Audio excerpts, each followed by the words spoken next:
Brought to you by the newest Faro's Lounge Kickstarter. Spider-Man. Spider-Man does whatever a spider can. Welcome back to Professor Kane's writing class, where we are now in the second half of our writing expedition to do a graphic novel that's kind of like a Dark Knight Returns, Dark Knight mashup of Spider-Man.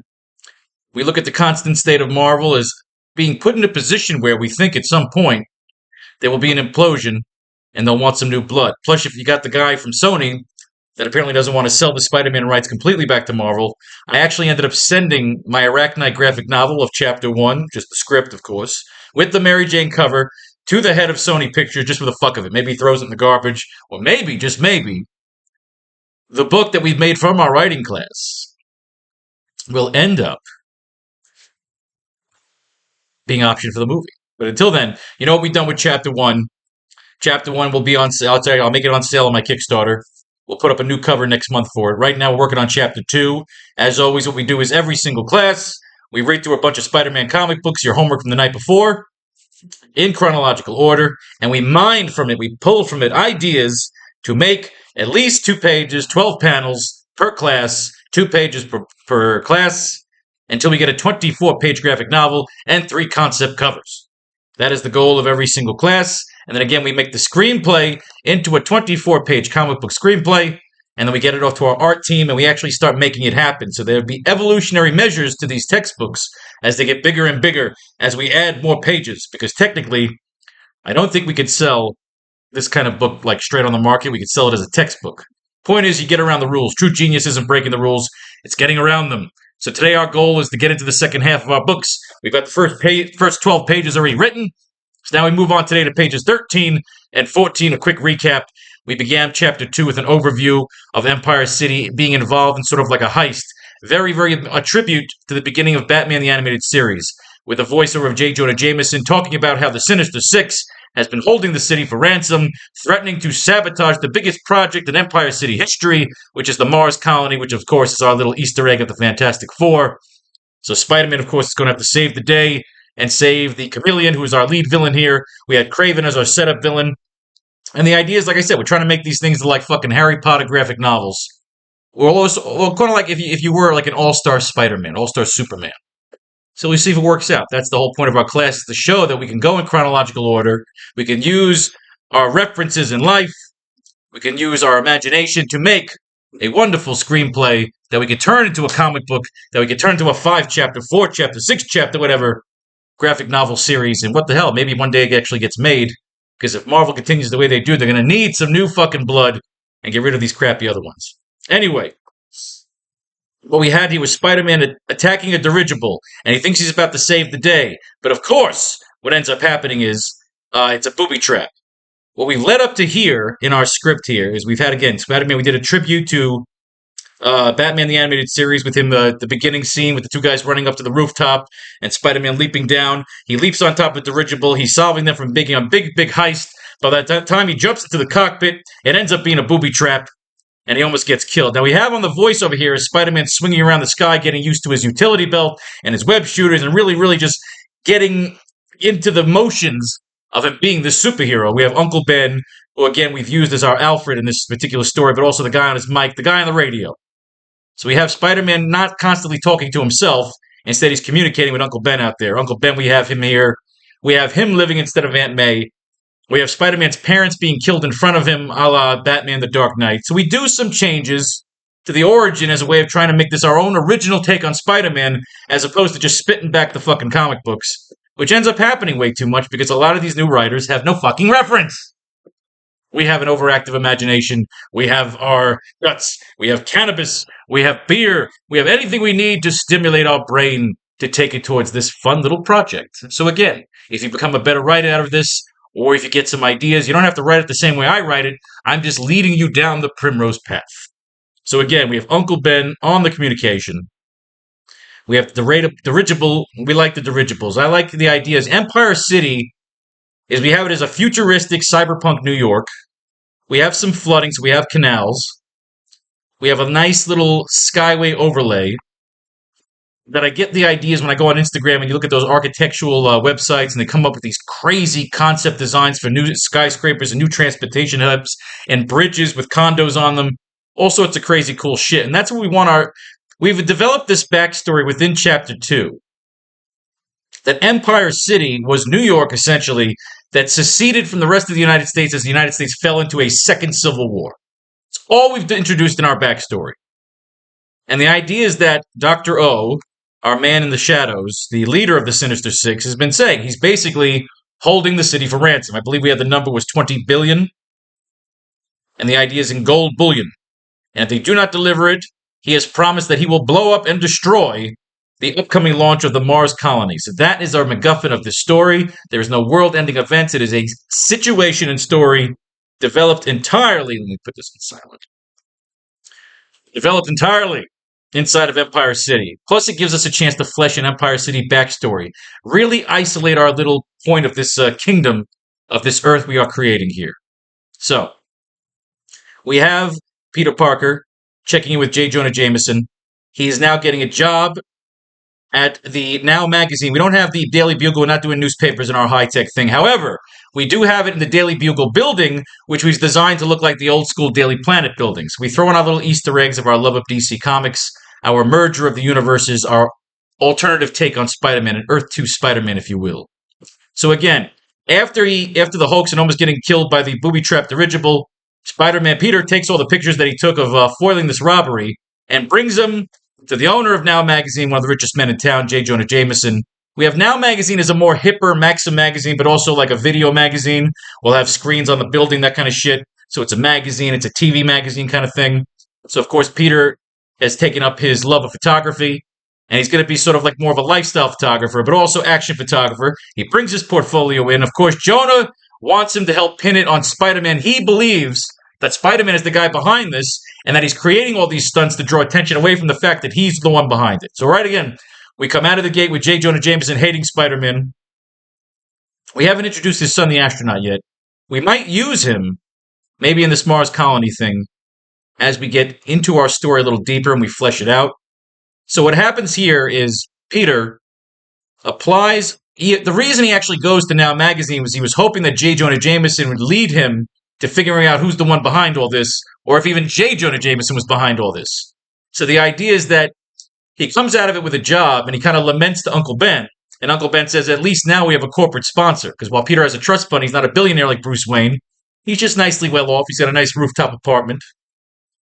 And the idea is that he can afford to be a photographer as opposed to struggling with his bills. Because again, one of the staples of Peter Parker was that he was always struggling to pay his bills. We don't have that in our story, so it forces us to work around it.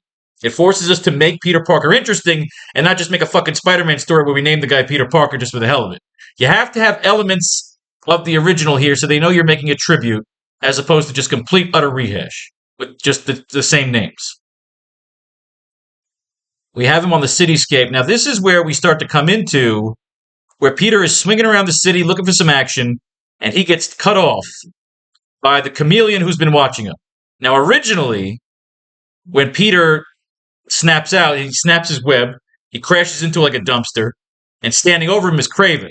So, of course, Spider-Man's freaking out, saying, look, I killed you. So it confirms, the chameleon uses this to confirm that you did kill him. We reveal here that Chameleon was Kraven's father, Kraven's son. So again, we have the father-son connection, the family connection. When Chameleon says, I wish I could have been there. I guess you owe you one, Spider-Man. But then again, I guess you owe me. Our web is entangled. You see, I'm the one who killed your parents. So we just get that right out of the way. There's no reveal. He just fucking shocks him, beats the shit out of Spider-Man, and gets a laser scan of his face and skull. Because again, we want to base Chameleon's... We want to base some of his abilities in tech and some of his abilities in a mutation. But the idea is I don't like it so they can just become anybody. In order for him to become somebody, he has to scan them, he has to touch them, so he can get their skin tone, so he can get their features. So again, we add a little bit of our own little love to the Chameleon character as opposed to just saying, oh, technology, he touches somebody, he can be anybody the fuck he wants. Because that story is too fucking broad. If you have a story too broad of powers of a villain too broad, there's no way you can go with it. It's like, is Superman all too powerful? That's why they introduced kryptonite. That kind of shit. So what we have here is Chameleon beating the shit out of Spider-Man. Fucking with him, taunting him, saying, dude, I killed your parents. leaving him for dead. He does him a favor by leaving him alive. And what we have here is we show once Ben has to pick up. Remember the scene in Batman Begins where Scarecrow throws the fear dust in the Batman's face, fucks with him. Uncle Alfred's got to pick up Batman. Same scene here where Ben's got to pick up Peter, bring him home. And what we have here is when we do a throwaway. Sorry, kid, I need the formula that your parents created. And if you can't find it, I'm afraid I'll have to drain it from your soul. So Peter's having nightmares. He's coming out of his hallucination. And now we break back to page 12, where we have the chameleon going from the canal section, from the edge of the city, the big golden dome, the whole thing, at the edge of Empire City. We have sort of the tribute here to the scene where Professor Dent has to sit inside that room and talk to Dr. No. So we have it. This is where we catch up right here, page 12. So let's read over page 12 so we know exactly where we're starting off. And as always, we have our notes section. We cut to the waterfront of Empire City, where we see flooding. Over the years has risen the sea level to around the midpoint of several buildings.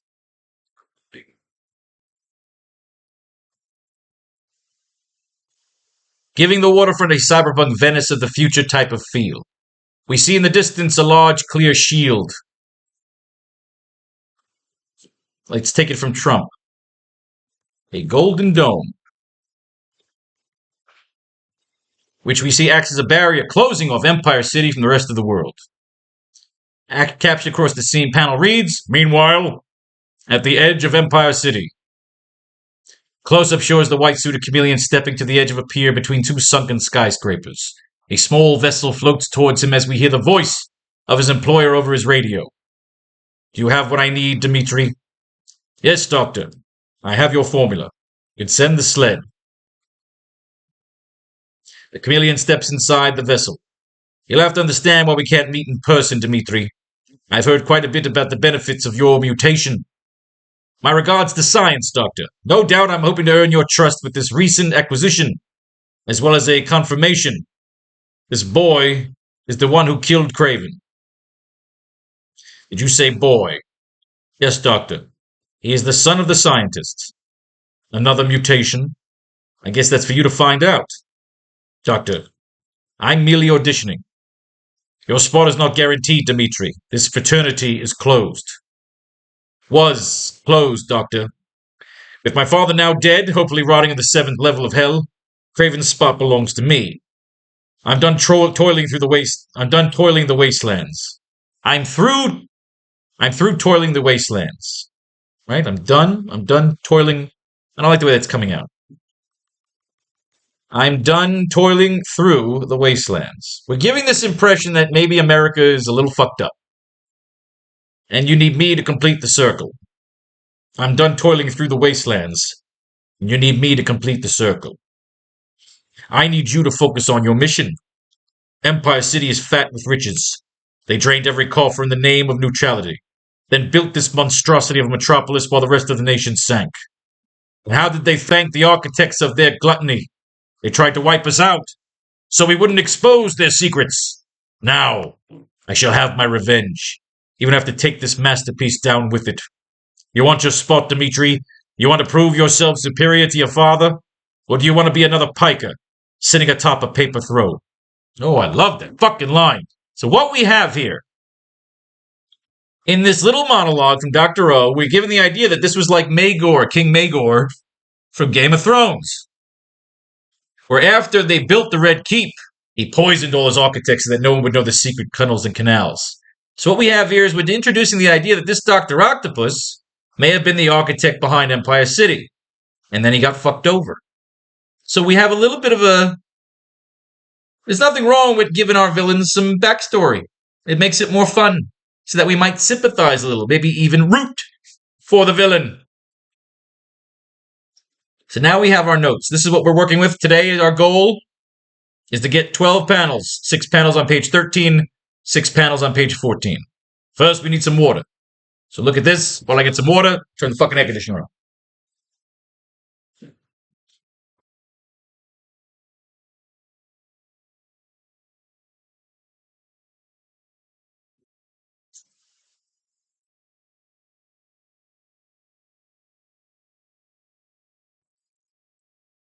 All right.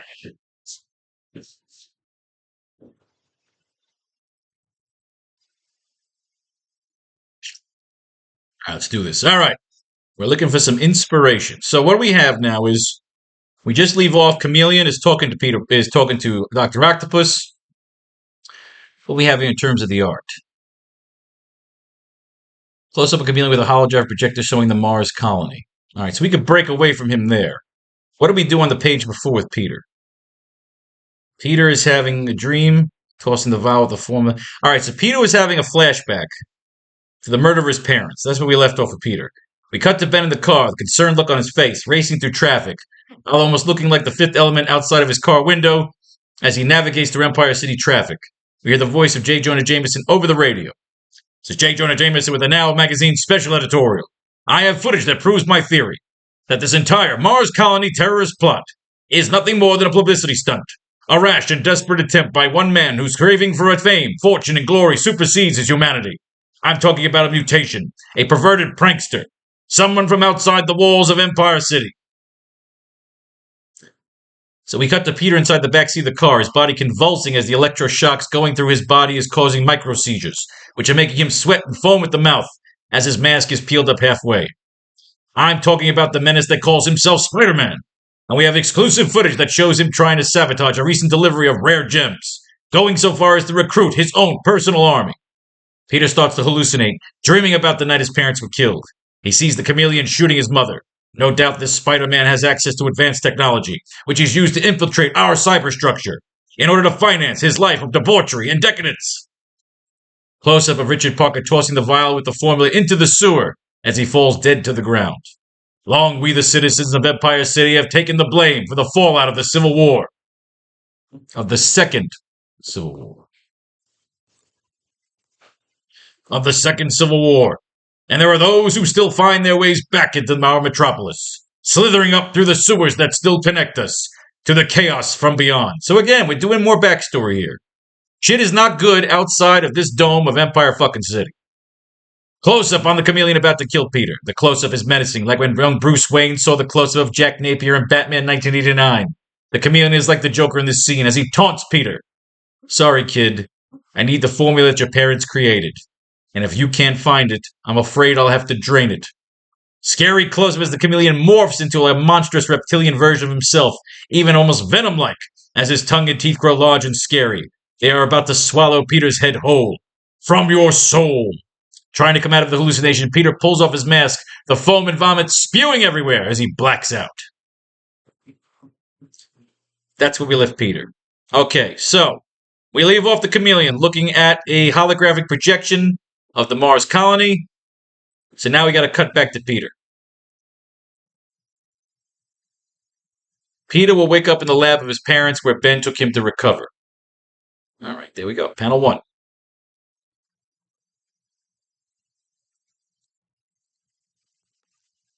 Shooting up from his slumber,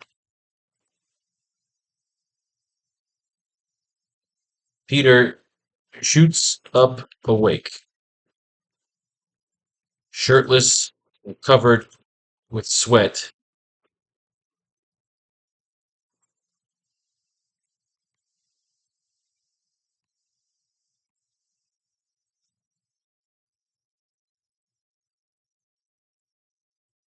What do we have? Let's look through our notes here. Peter will wake up in the lab of his parents where Ben took him to recover. Peter, once recovered from his injuries, will confront Ben about helping him learn the truth about his parents and their scientific experiments, what they will search for in the lab. We can have a revelation that they were planning to experiment on Peter, something dark that could be revealed. Peter could be a mutant, which could play into the world and chaos beyond Empire City after the Civil War. Peter's parents were scientists. Problem is, they may have been working for the wrong side. Were they working by force, or did they not know who they were working for? Peter and Ben will have to investigate, which essentially gives our first story an origin, and a villain connected to the origin while also introducing his employers for later on. Peter gets vengeance for his parents' death, but also learns of their skeletons. Dr. Octopus could be like Mental Strom, whose ideas were taken by Mayor Osborn, who took over Empire City when he succeeded, or his father before him. Either way. Dr. O wants to take out Osborn for stealing his ideas and then trying to have him killed after he and his people, which could be the rest of the Sinister Six, and their origins could be tied to the creation of Empire City like Sandman and Vulture, Mysterio, and Electro. Peter can attend the game of the Empire City Giants with star quarterback Flash Thompson. Also introduce Commissioner Stacy, perhaps save Gwen for another story, we shall see. Possibly use the Horn of Atlantis as a goal of the Sinister Six to acquire. All right, so we have that stuff. Let's move our notes.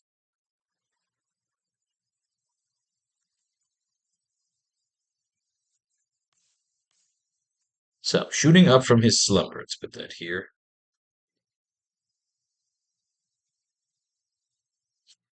And away we go. All right, so let's look at a comic book. Well, first, let's try to lay out the page. Shooting up from his slumber, Peter shoots up awake, shirtless and covered with sweat.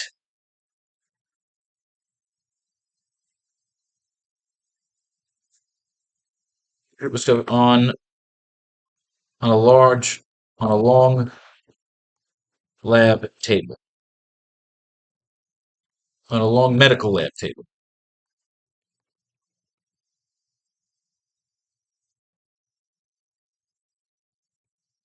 Panning out,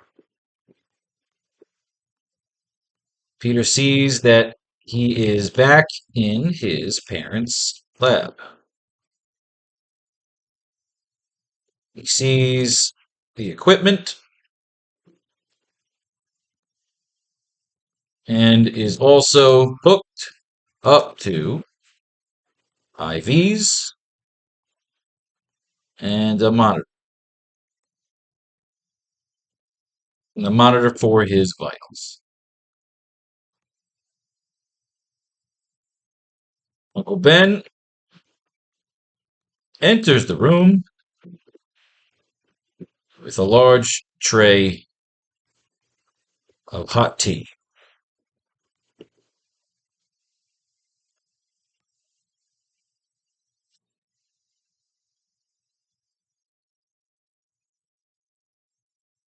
Peter confronts Ben as he sips the tea.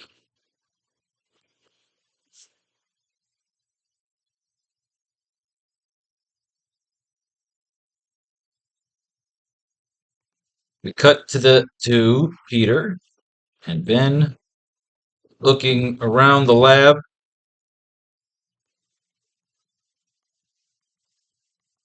Almost using multiple versions of them to show an effect of that they were looking everywhere in the lab. You can actually make it a large panel. So get rid of panel 6. Actually, no, don't get rid of panel 6. That could just be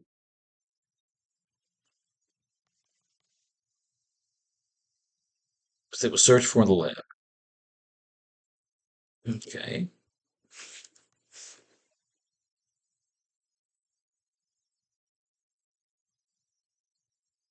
Chaos.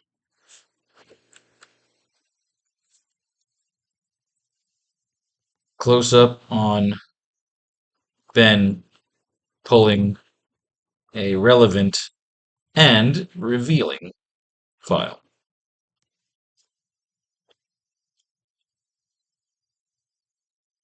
Because Ben shouldn't know.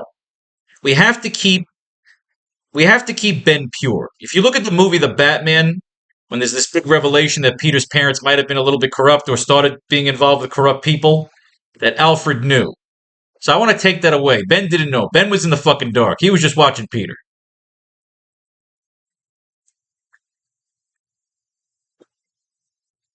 So we have our page kind of laid out here. We might change it. Let's get some ideas from the comic book. We are up to in our homework. If you've read your homework, we're up to Amazing Spider-Man 41. So the goal today is to read 41 and 42. If we don't have enough, we'll continue on into the canon, into the next chapter, and the next chapter. The Horns of the Rhino, which we know is a very famous issue because not only does it introduce the Rhino, but it also introduces Mary Jane Watson. Of course, also who comes back is Betty Brant. This is actually one of these great issues where, it starts with, they're trying to set up Peter on the date with good old Mary Jane. Earns a living by selling news photos. He's going to college. See, Oh, what they have here is it starts to play into because Lady Watson over here, Mary Jane's aunt, wants Aunt May to move in with her. She's afraid of leaving Peter behind. Peter buys his first motorcycle. Oh, it's a classic. I started. What I love about this issue right now, and if I own it, if I can afford the original, is when Peter. I started this line of commissions called the Suicycle books, where I basically, like I said, I wanted a topless pinup shot of Gwen Stacy and Mary Jane riding topless on a spider cycle, inspired by this fucking issue right here. So I love coming back to this and seeing this.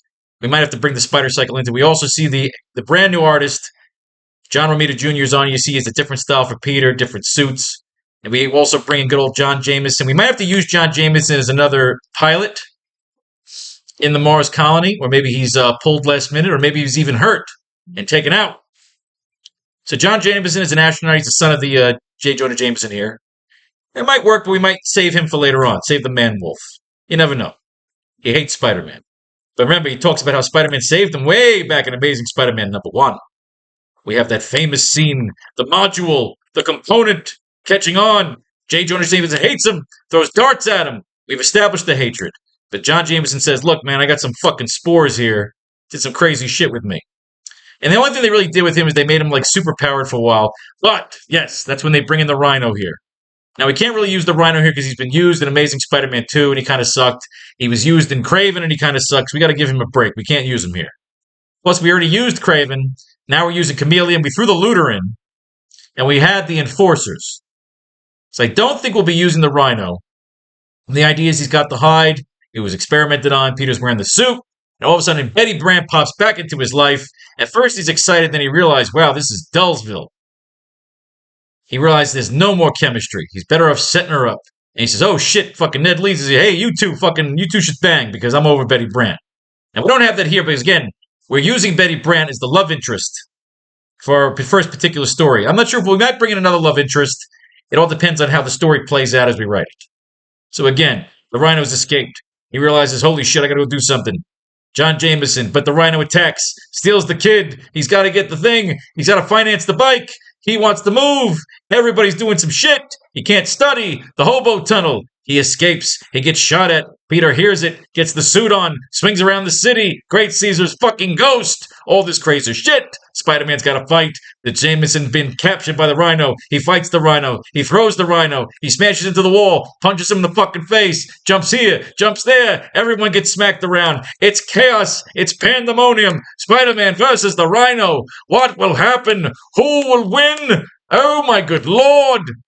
What do we get out of this particular issue? What can we use to mine our particular chapter? He saves the day. He defeats the Rhino. Jameson says, look, can't you just respect Spider-Man? He says, I can't. He's going to have a fucking heart attack. He got no picks, but he's got his bike. He sees Gwen. He wants Gwen. She looks hot. But then he goes home, and home is where Mary Jane is. And holy shit, she'll be... Oh, wait. No Mary Jane here?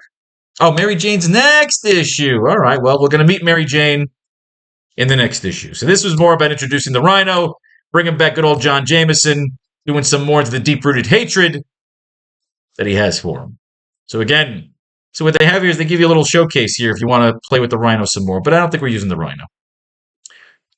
He's not interesting for our particular story here yet. But you never know, because again, we have more chapters that we want to write. We might bring the fucking Rhino in.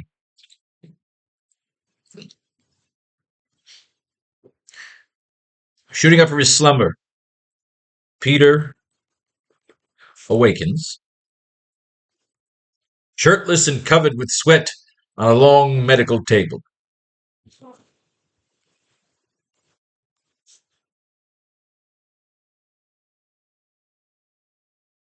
And we need a line here.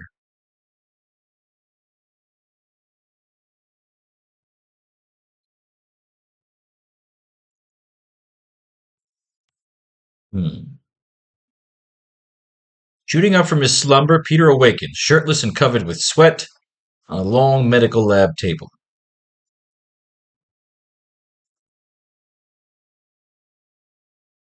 Would we want to move that up? Shooting up from his slumber, Peter awakens.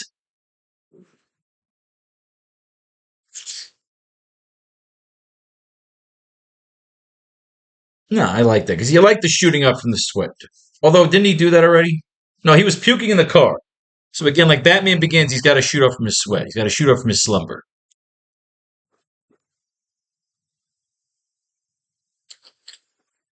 But do we need a line there? Do we want to caption across the screen 48 hours later? Do it. Caption across panel reads 48 hours later.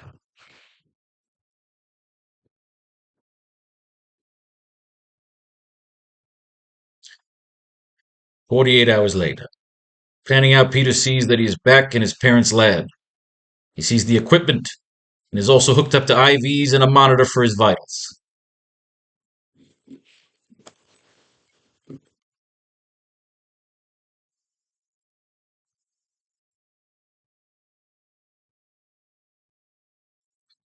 Peter Parker. Peter. Back where it all began. All right, so he says it.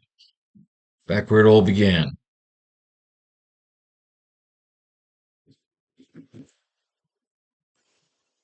So Peter says, back where it all began.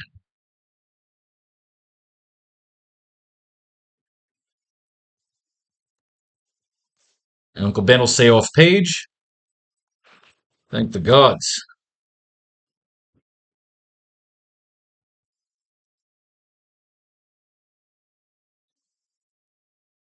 Thank the gods. Thought I lost you, kid. Uncle Ben enters the room with a large tray of hot tea.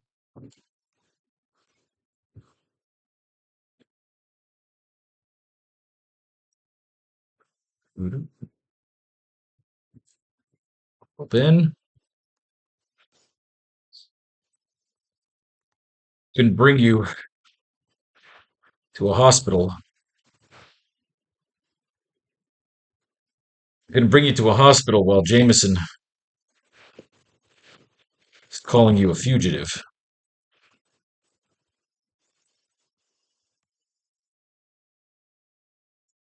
I couldn't bring you to a hospital while Jameson is calling you a fugitive.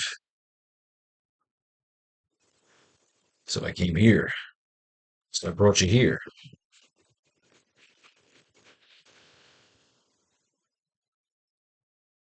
I couldn't bring you to a hospital while Jameson is calling you a fugitive. So I brought you here.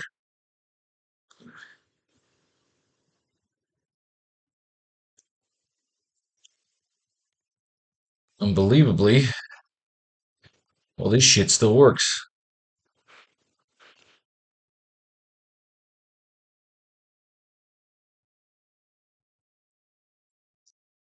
Could bring you to a hospital while Jameson is calling you a fugitive. So I brought you here. Unbelievably, all this shit still works.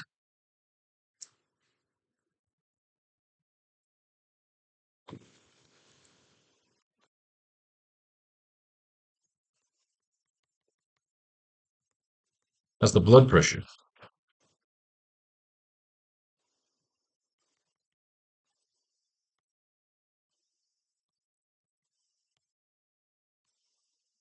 Unbelievably, all this shit still works.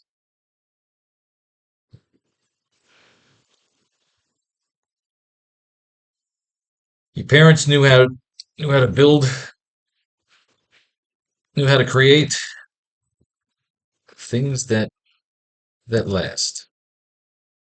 Unbelievably, all this shit still works. Your parents knew how to create things that last. Peter will say, like me, like me.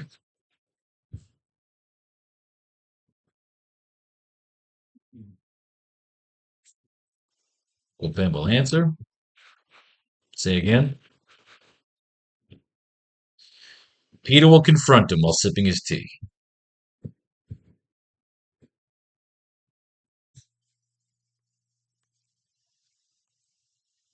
Do you know, Ben?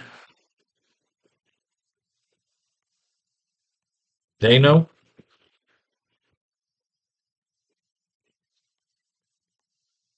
According to the man who attacked me. According to the man who ambushed me.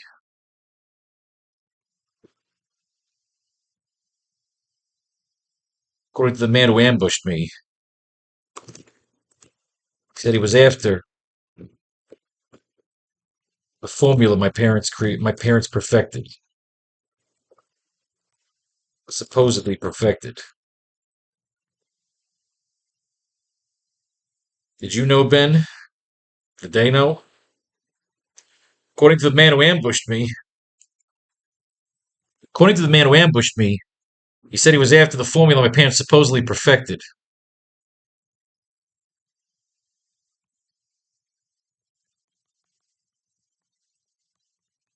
Super soldier.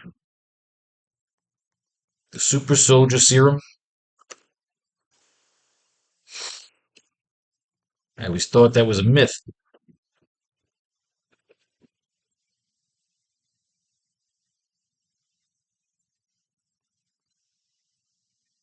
Till the day you were bitten.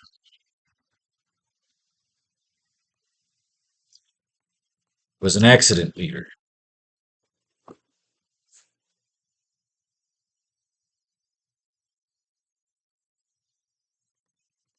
My fault for bringing you to this damn lab. It was my fault for bringing you to this damn lab.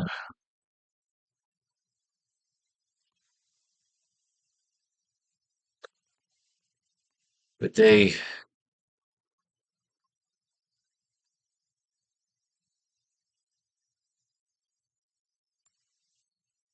say we're gonna have a nice little back and forth here. The super soldier serum? I always thought that was a myth until the day you were bitten. It was an accident, Peter. It was my fault for bringing you to this damn lab. But they never left here. You became my father. You became my father, Ben. Because they were always here. Obsessed with creating something might lead to salvation. Obsessed with creating something that might lead to the salvation of a fallen empire. Or were they just they never left here, but they never left here. You became my father, Ben, because they were always here. Obsessed with creating something that might lead to the salvation of a fallen nation, of a fallen empire. Or were they just patsies?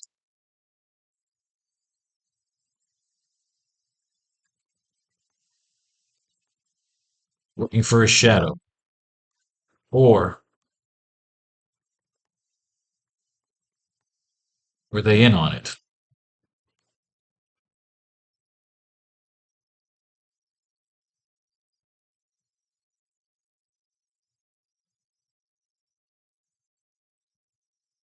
All right. So we like that. We're getting a little tense here.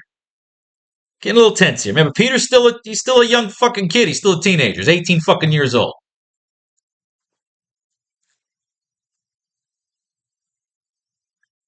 Couldn't bring you to a hospital while Jameson is calling you a fugitive.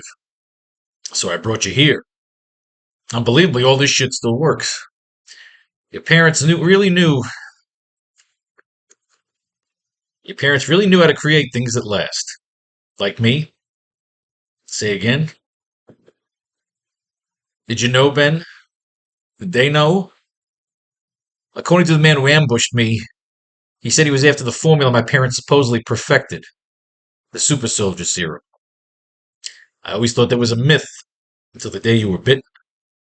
It was an accident, Peter. It was my fault for bringing you to this damn lab. But they never left here. You became my father, Ben, because they were always here. Obsessed with creating something that might lead to the salvation of a fallen empire. Or were they just patsies working for a shadow? Or were they in on it? And the only reason they even bothered to have a kid, and the only reason they even bothered to have a kid was for human trials. And the only reason they even bothered to have a kid was perhaps to move on to human trials. Boom, you know what? Not cut to them looking around the lab. Here's what we're going to do.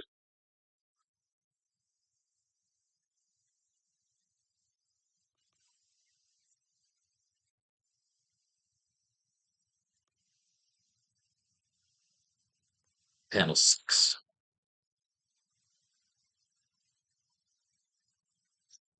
One second, kids.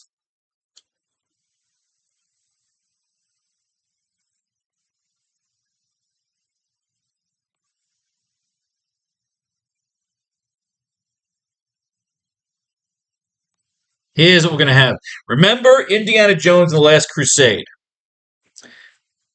Where, like, Indiana and Sean Connery and Dr. Henry Jones, they have that little moment in the bike with the sidecar and they escape the Nazis. And he says, two selfless martyrs. Jesus Christ, that. And Sean Connery slaps him. That's for blasphemy. He's going to make some implications about his parents. Uncle Ben, without warning, Uncle Ben slaps Peter across the face. SFX of the slap.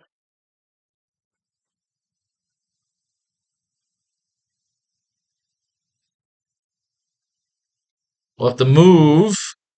Unless we go with the 7th panel, because the slap is just a little tiny panel. SFX of the slap.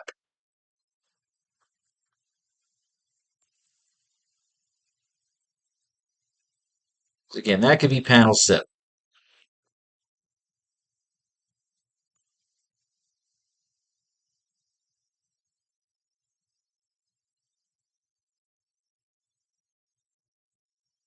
Shocked, Peter rubs his face while Uncle Ben scolds him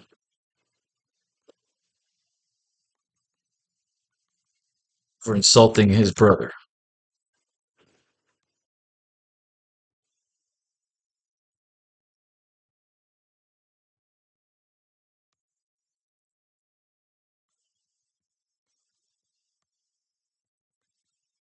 Now listen up, Spider-Man. I know you're upset. Now listen up, Spider-Man. I know you're upset.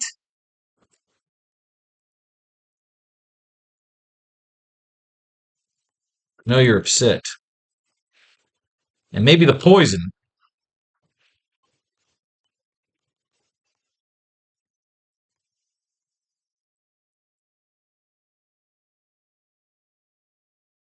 maybe the poison isn't done dripping out of your ass.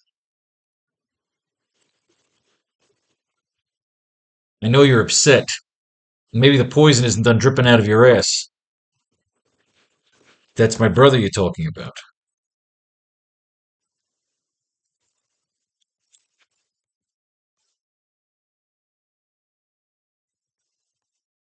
Richard was a good man.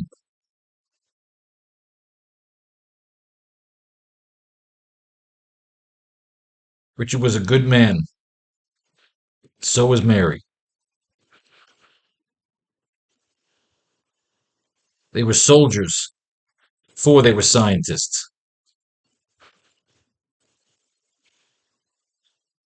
They were soldiers before they were scientists, kid.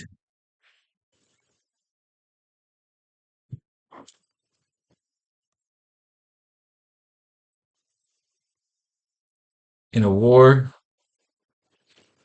you should never see. They were soldiers before they were scientists, kid.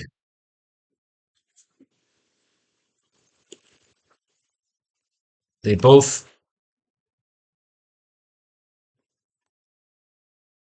They were soldiers before they were scientists, kid. You may not have been planned, but you were welcomed. But you were loved. Whatever they were working on.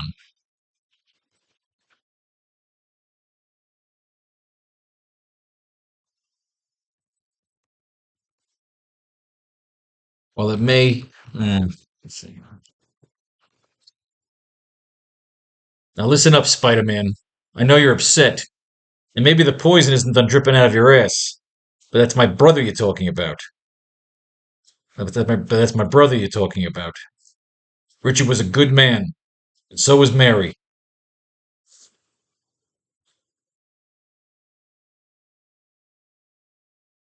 They were soldiers before they were scientists, kid.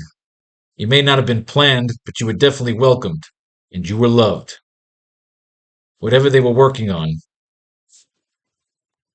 whoever they were working for,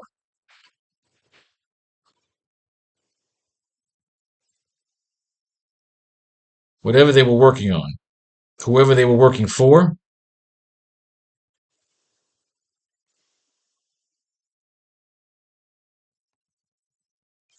any possible clues are in here. So if you're done sleeping, it off, you can get some detective work in. So if you're done sleeping it off, this place could use this place could use a cleaning. He's telling him, he's saying, look, you and me are gonna fucking turn this place upside down. All right. Maybe you should just say. So if you're done sleeping it off, this place could use a cleaning. This place could use a clearing. What we're gonna have is they're gonna find something here. They're gonna find something here. We could even maybe use these fucking spores from the moon. And what they'll do is everything they gather and collect, they should set on fire. We cut to Peter and Ben looking around the lab, almost using multiple versions of the show in effect that they were looking everywhere in the lab. They turn the lab upside down with large piles of files in their path, in their wake. Boom.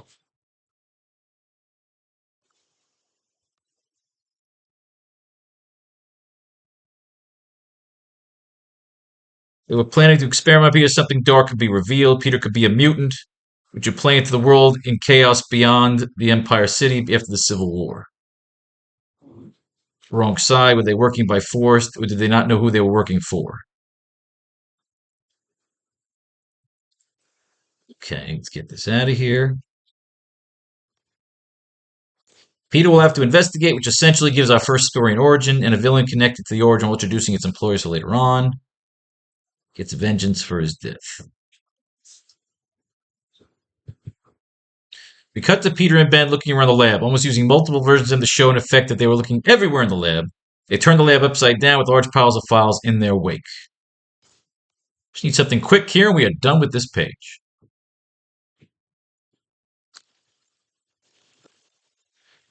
This man, Uncle Ben, the disruptor.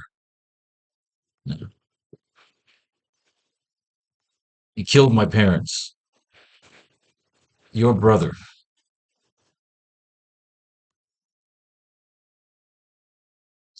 This man, Uncle Ben, he killed my parents. Your brother.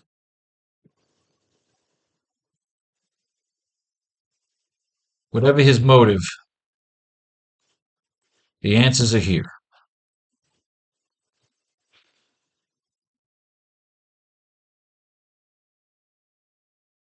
This man, Uncle Ben, he killed my parents. Your brother.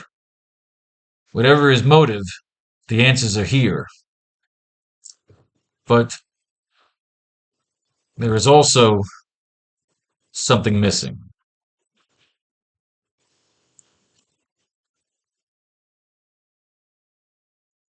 Not whatever his motive, the answers are here. We already know that's a wasted line. It's filler. I hate filler. The night he killed them. This man, Uncle Ben, he killed my parents. Your brother. On that night,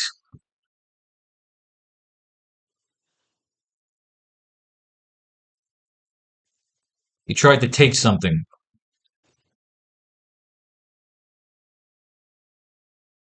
That night, before he fired on them, I remember my father tossing whatever he was after.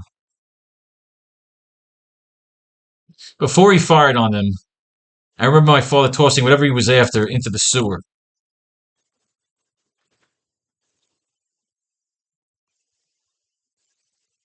I don't think he knows.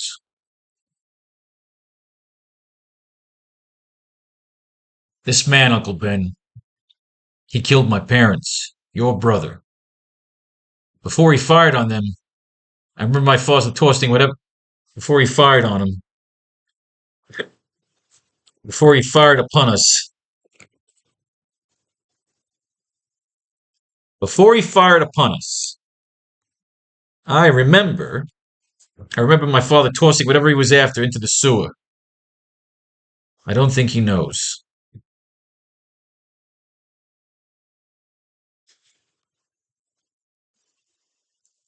So whatever answers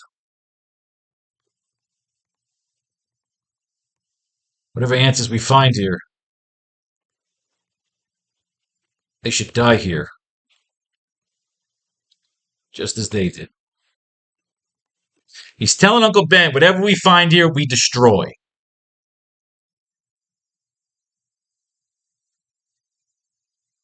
So whatever we find here,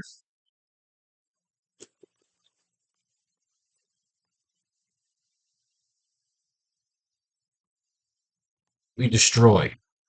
So whatever we find here, we destroy. So it dies with this man, Uncle Ben. He killed my parents, your brother.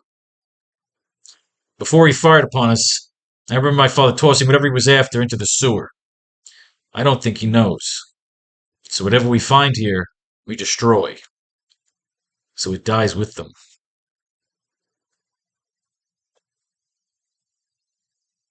All right, kids. That's page 13. Page 13 is in the book. All right, let's move whatever notes we've got here. Our little backstory of Dr. Octopus, besides some other ideas, we'll now put here. As we move on to page 14, and we read our next comic book. So Peter and Uncle Ben are looking around the lab. That is page 13. We have now entered the second half of the second chapter of our graphic novel, The AracKnight. So so now we have our notes. Peter gets vengeance for his parents' death, but also learns that they're skeletons. All right, we already have that. So what are we trying to set up for our next chapter? Oh, God, those fucking stupid emails. All right, once again, brought to you by the new Faro's Lounge Kickstarter, while I take a sip of water.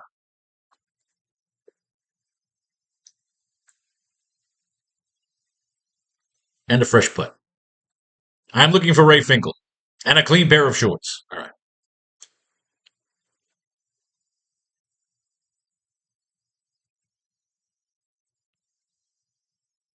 Now, this issue, again, was those...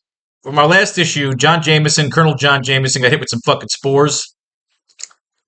And those spores were very valuable to the Russians who sent the Rhino. Now, of course, what we have here begins with a heist. It starts with Peter stealing some shit. Now, again, should we use this? Should the chameleon be out pretending to be Spider-Man?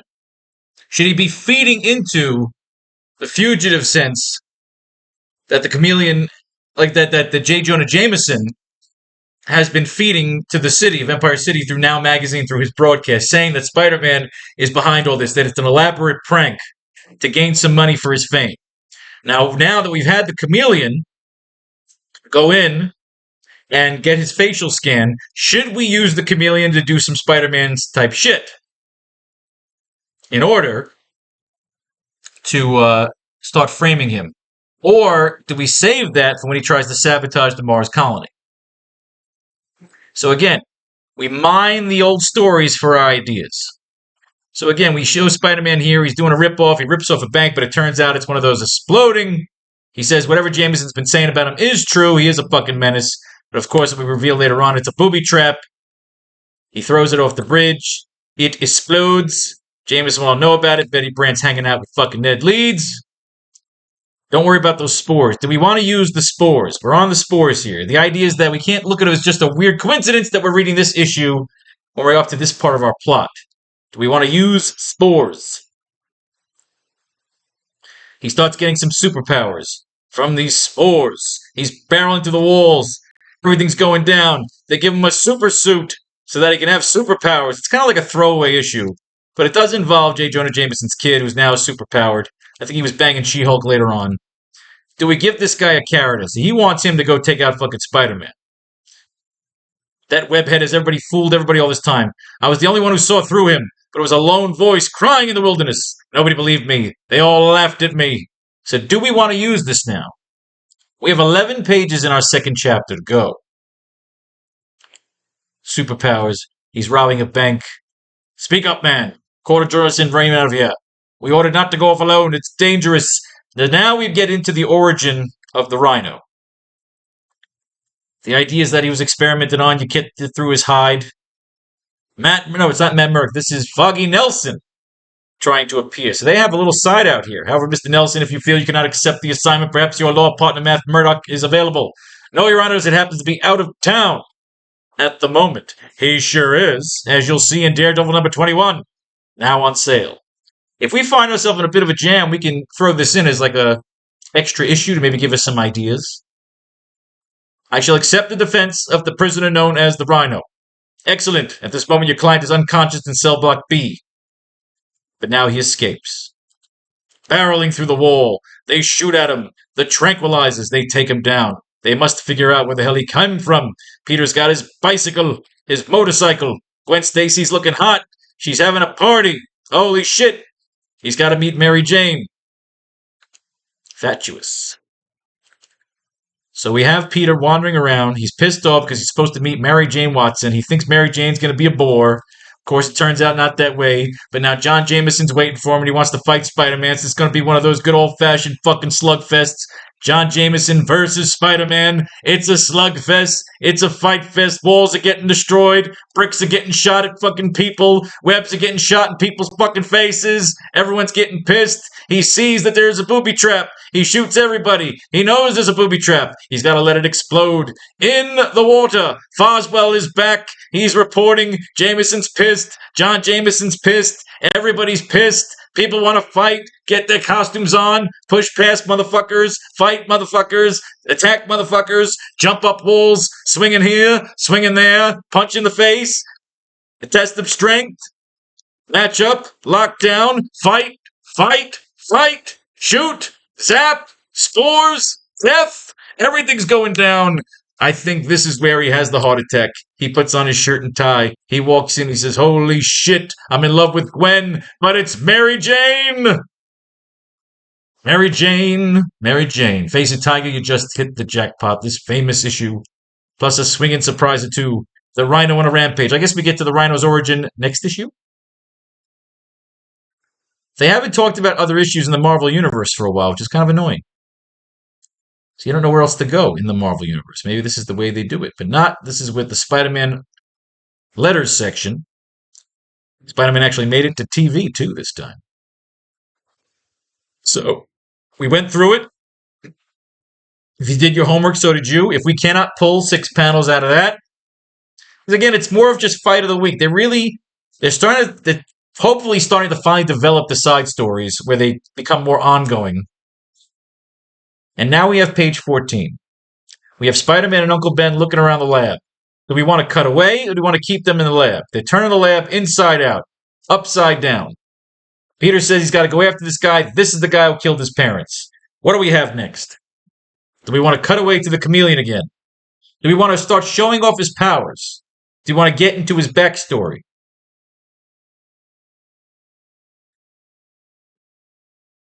Do we want to do a kind of a cutscene of the two of them getting ready for battle? So I'm kind of liking this now. I like this idea of doing like more of a split screen. While Peter talks over it, and Uncle Ben finds a file.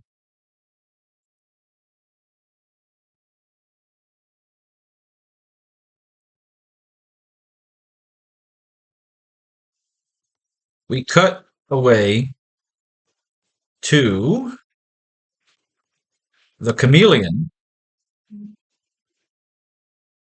We cut away to the chameleon returning from his visit to the underground lair of Dr. O.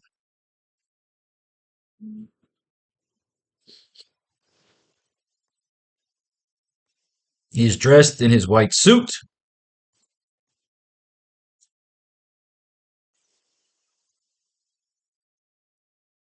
His white suit with his electro-shot cane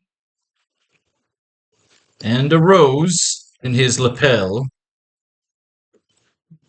that he snips as he enters his lair.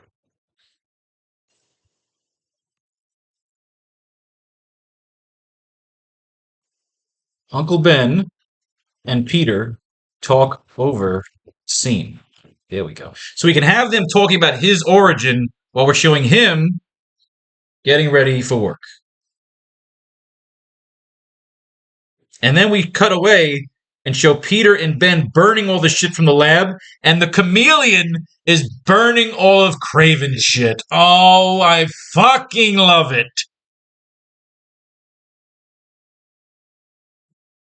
He sniffs as he enters his lair. Uncle Ben and Peter talk over the scene.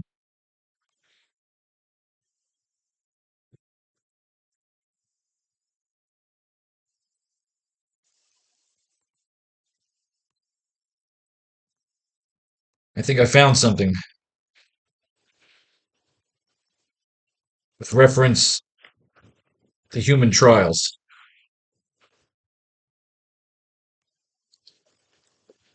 Patient named Dmitry Kravinov.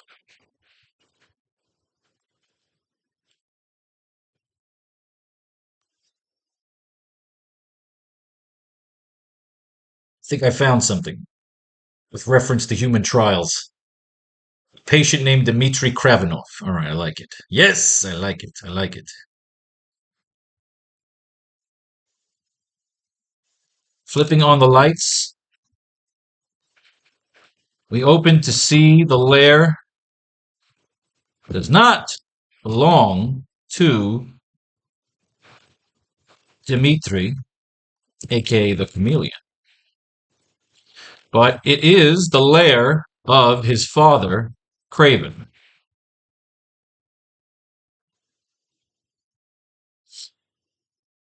It is the lair of his father, Kraven.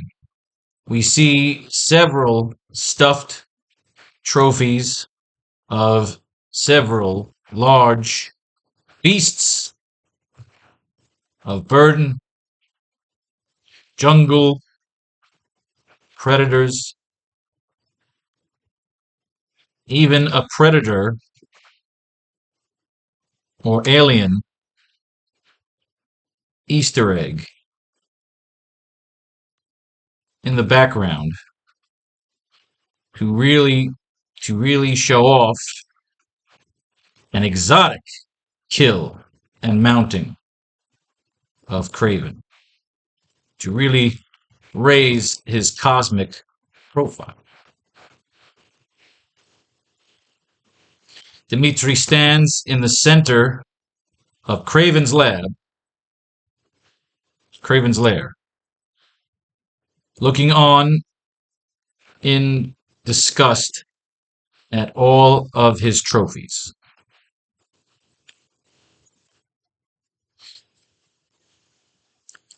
Peter will reply with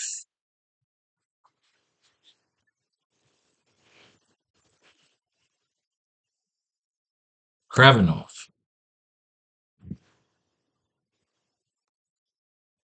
He's Craven's kid. He's Craven's son.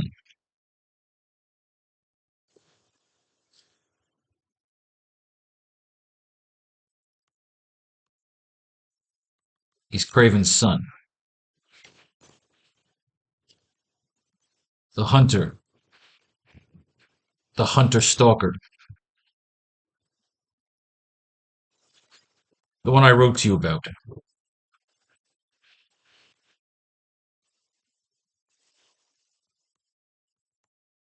The one who trained you?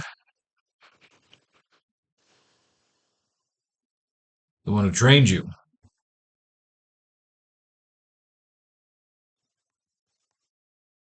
The one you killed. Yes. The son of a bitch seemed happy about it.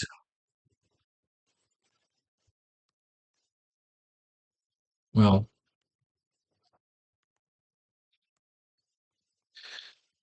according to these notes, unless you want to put that in the next one, Kravenov. He's Craven's son. The hunter, stalker, the one I wrote to you about. The one who trained you? The one you killed. Yes. The son of a bitch seemed happy about it.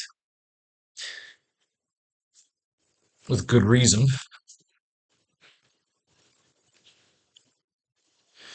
With good reason, I imagine.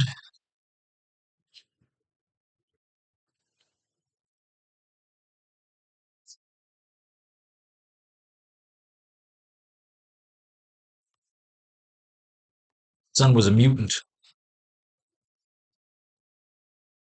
With good reason, I imagine. His son was a mutant.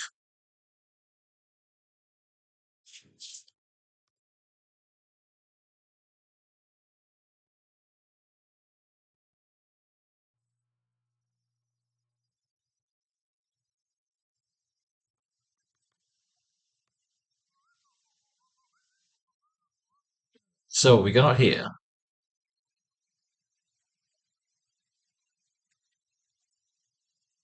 The chameleon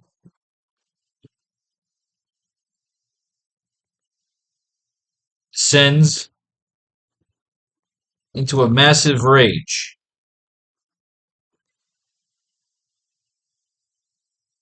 as he takes his cane and starts to go on a rampage, destroying the trophies in his father's lair.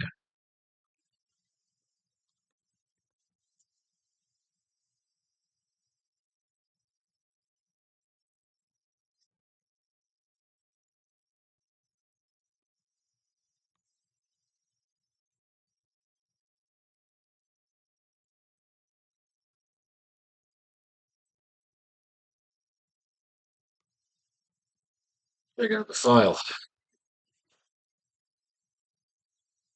So Peter will do the voiceover.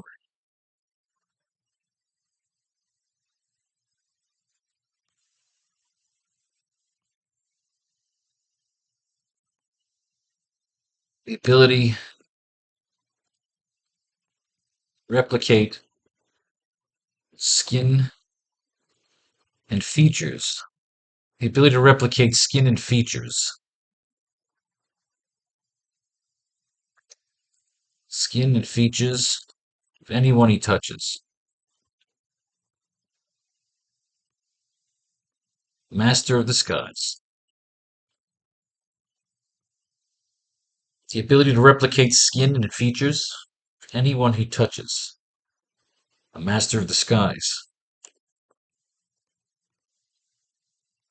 That was why he was able to get away. That was why he was able to escape. That's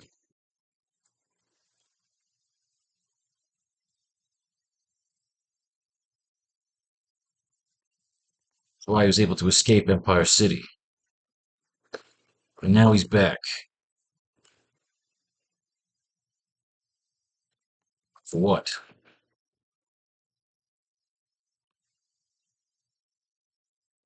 And is he the guy? And is he the guy behind the ransom? Or another patsy?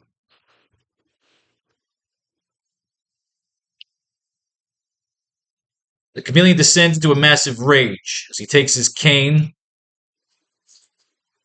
to go on a rampage, destroying destroying the trophies in his father's lair. S effects of the smashing. The ability to replicate skin and features of anyone he touches.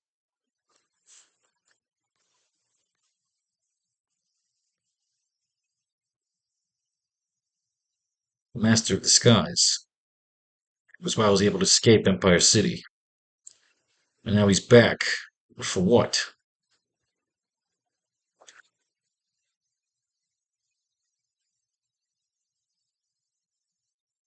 So we gotta save that line here. Don't use that line yet.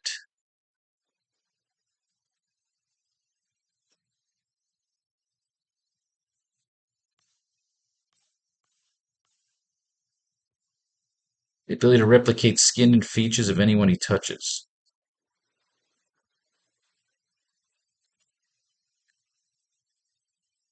So his father brings him here.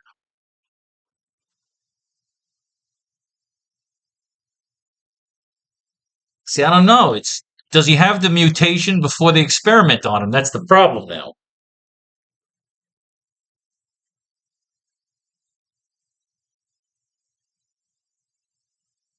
The ability to replicate skin and no, I don't like that. Check out the file. Okay, so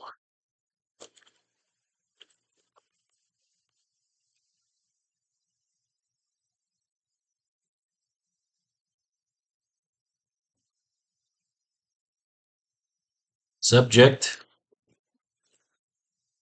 shows the ability to replicate.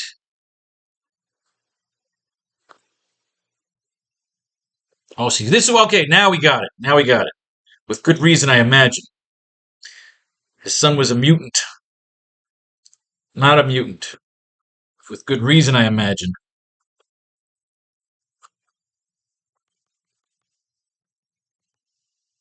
Craven volunteered. The one who trained you, the one who killed, yes. Son of a bitch seemed happy about it. With good reason, I imagine. Craven volunteered his son for experimentation.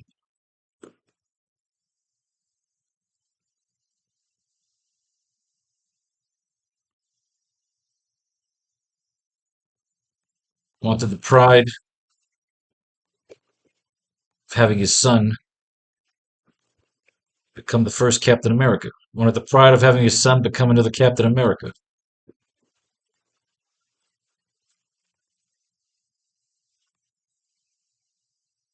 With good reason, I imagine. Craven volunteered his son for experimentation. Wanted the pride of having his son become another Captain America. Boom! So there we have it, ladies and gentlemen. We've got it. We've bloody got it.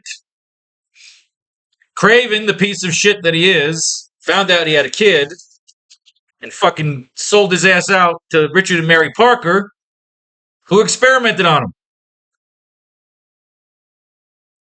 Subject shows the ability to replicate the skin and features of anyone he touches.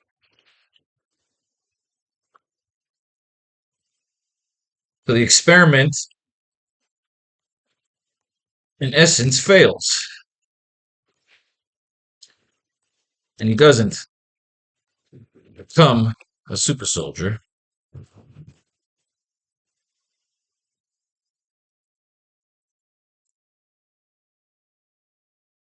And he doesn't become a super soldier.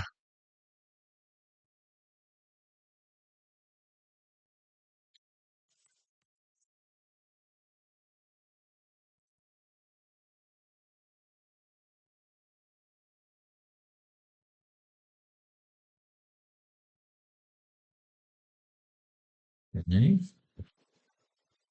Close-up shot of the chameleon.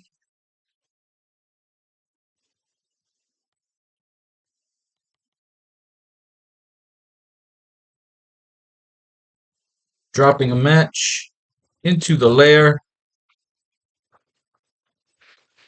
and setting it on fire around him. Close-up shot of the chameleon dropping a match into the lair and setting it on fire all around him. Oh, god damn it. I fucking hate when your thumb hits the fucking mouse. Close-up shot of the chameleon dropping a match into the lair, setting it on fire all around him. So in essence, the experiment fails. The subject shows the ability to replicate the skin and features of anyone he touches. So the experiment in essence fails. He doesn't become a super soldier.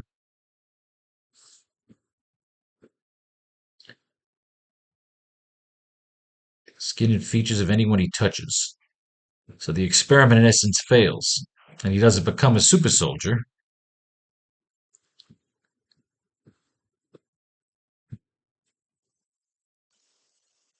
He becomes the chameleon. Boom! Close-up shot of the chameleon dropping a match into the lair and setting it on fire all around him. So it doesn't become a super soldier. He becomes the chameleon.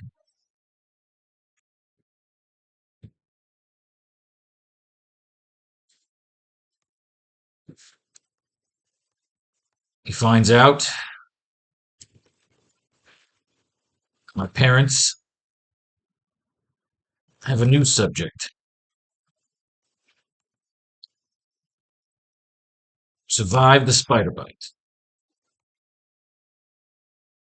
No, he can't. Can he assess all that? He becomes the chameleon.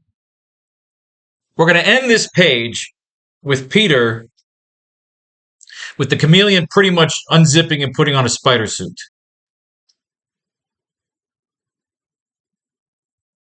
I like this. Okay. Close-up shot of the chameleon dropping a match to the lid, setting it on fire all around him. Ugh, so annoying.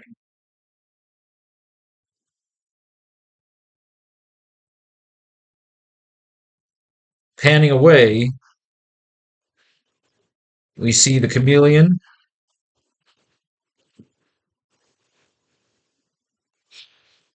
discard his clothing. Panning away, we see the chameleon discard his clothing into the surrounding and building and growing fire.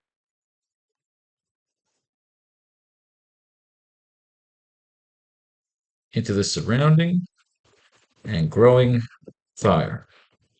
Incinerating his suit. Along with Craven's lair and trophies.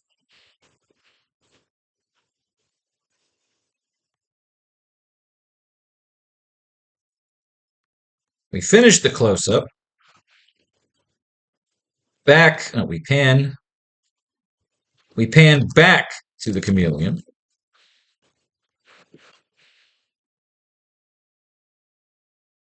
We pan back to the chameleon, who is now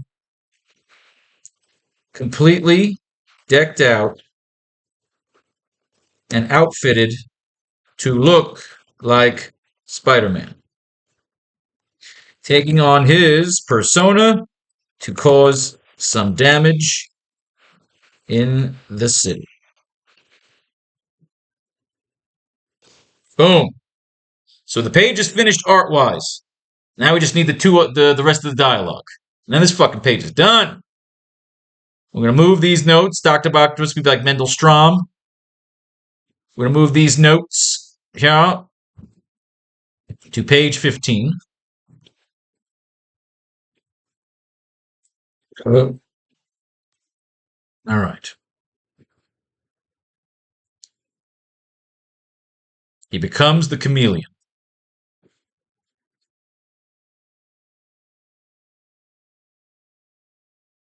He becomes the chameleon. Panning away, we see the chameleon discard his clothing.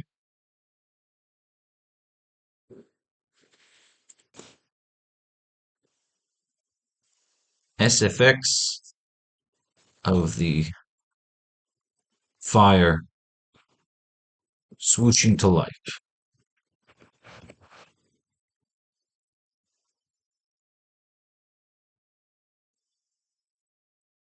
Setting on fire all around him.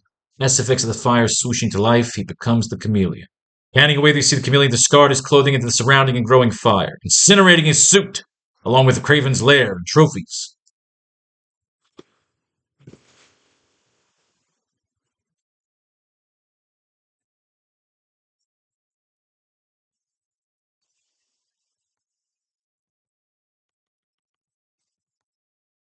Stalks my parents.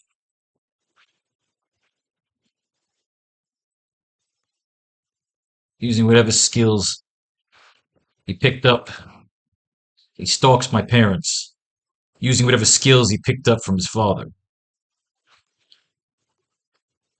He finds out they have a new subject, albeit an inadvertent one, but a successful one, nonetheless.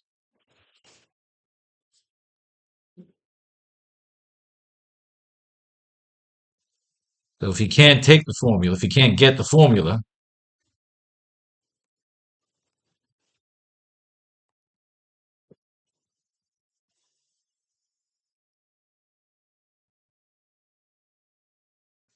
he stalks my parents, using whatever skills he picked up from his father.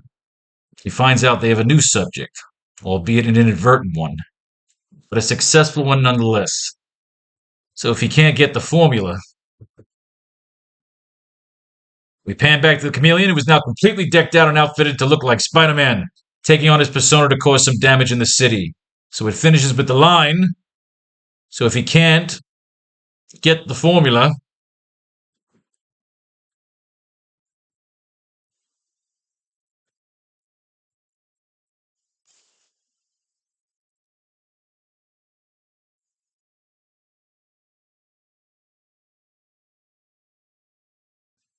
Peter will say,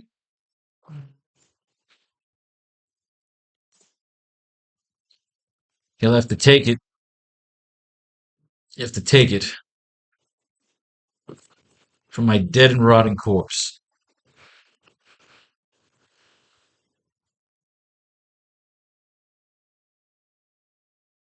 Is that what we want? I mean, it's a little action. It's one of those little action lines. You'll have to take it from my dead and rotting corpse. Nah, it's kind of cheesy. That's a cheesy line. He stalks my parents, using whatever skills he picked up from his father. He finds out they have a new subject, albeit an inadvertent one, but a successful one nonetheless. So if he can't get the formula,